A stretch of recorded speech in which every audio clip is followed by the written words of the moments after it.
अस्सलाम वालेकुम and welcome back with new video. जैसा कि आपको पता है हमने टैक्सेशन की सीरीज शुरू की थी कि टोटल कितने टाइप्स ऑफ टैक्सेस होते हैं for non US resident LLC owner. आज हम सेकंड टाइप ऑफ टैक्स के बारे में बात करेंगे जिसको कहते हैं स्टेट टैक्सेस। लास्ट वीडियो में हमने आपको बताया था कि स्टेट टैक्सेस को मल्टीपल नामों से पुकारा जाता है। कुछ स्टेट्स में इनको फ्रेंचाइज टैक्स भी कहते हैं, कुछ स्टेट्स में इनको एनुअल रिपोर्ट कहते हैं, कुछ स्टेट्स में इनको एलएलसी रिन्यूअल कहते हैं, कुछ स्टेट्स में इनको पब्लिक इंफॉर्मेशन रिपोर्ट भी कहते हैं। आज हम इस वीडियो में हम आपको बताएंगे कि एक्चुअली में ये होता क्या है और ये कब ड्यू है और आपने क्यों फाइल करना है। डिटेल में जाने से पहले मैं आपको एक बात बताना चाहता हूँ। हमारा इन वीडियोस का मकसद है कि आपको प्रॉपरली स्टेप बाय स्टेप एक एक चीज से ऑथेंटिक न्यूज के साथ आपको इन्फॉर्म करना, ताकि आपको हर चीज के बारे में खुद भी पता हो और आप इसको ऑफिशियल गवर्नमेंट वेबसाइट से जाके वेरीफाई भी कर सकते हैं। क्योंकि हमारे पास बहुत सारे क्लाइंट्स आते हैं जिन्होंने किसी रैंडम सर्विस प्रोवाइडर से काम करवाया होता है और बाद में इनको पेनल्टीज आना शुरू हो जाती हैं, उन्होंने उनका काम ठीक से नहीं किया होता। तो सबसे पहले हम आते हैं फ्रेंचाइज टैक्स की तरफ। अपनी एलएलसी को एक्टिव रखने के लिए बहुत सारी स्टेट की पॉलिसी होती है कि आपने हर साल अपना फ्रेंचाइज टैक्स फाइल करना होता है। मोस्टली स्टेट्स में ये एक फिक्स्ड अमाउंट होती है जो कि आपको हर साल पे करनी होती है एक स्पेसिफिक डेट से पहले अपनी एलएलसी एक्टिव रखने के लिए। जैसे डेलावेयर स्टेट में $300 है फ्रेंचाइज टैक्स। इसी तरह हम कैलिफोर्निया स्टेट की अगर अब बात करें तो कैलिफोर्निया में फ्रेंचाइज टैक्स है $800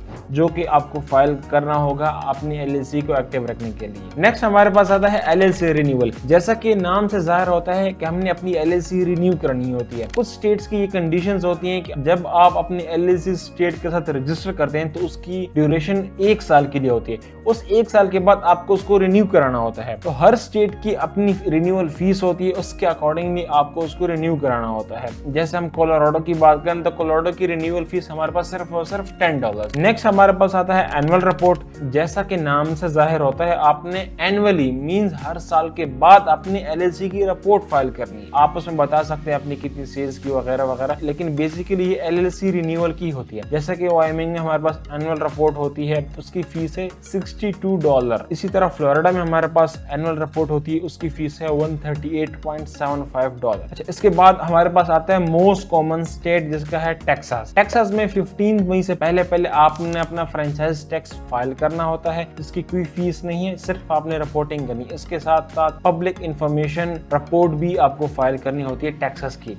ये सारे टाइप्स आपको जो मैंने बताए एक्चुअली आपको समझाने के लिए बताए हैं। अच्छा, इसमें एक मिसकंसेप्शन भी है। बहुत सारे लोग समझते हैं कि लेट से हमने एक एलएलसी बना ली है, 1 साल तक हमने उसमें बिजनेस नहीं किया, हमने इसको यूज तक नहीं किया, तो हमें ये फाइल करने की जरूरत है या नहीं है। तो बिल्कुल आपको अपनी एलएलसी एक्टिव रखने के लिए ये फाइल करना लाजमी है। वो डिपेंड करता है आप किस स्टेट में हैं, उस स्टेट के रूल्स के अकॉर्डिंग आपको अपनी एलएलसी एक्टिव रखने के लिए उसके रिपोर्ट फाइल करनी लाजमी है, उसको रिन्यू कराना लाजमी है, वरना आपकी एलएलसी डिसॉल्व हो सकती है। अच्छा, इसमें मैं एक और बात ऐड करना चाहूंगा। अगर आपकी डेडलाइन गुजर जाती है किसी भी स्टेट की तो आपको उसके अकॉर्डिंगली उसको रीइंस्टेट कराना होता है, रीइंस्टेटमेंट फीस देकर और पेनल्टी देकर। उसके बाद ही आप अपने एलएलसी को एक्टिव कर सकते हैं। अगर आपको इसके हवाले से हमारी कोई भी सर्विस चाहिए, कोई भी हेल्प चाहिए तो आप हमसे रब्ता कर सकते हैं। आई होप आपको ये वीडियो अच्छी लगी होगी। तो आज ही अपनी एलएलसी रिन्यू करें और अपनी एलएलसी को डिसॉल्व होने से बचाएं।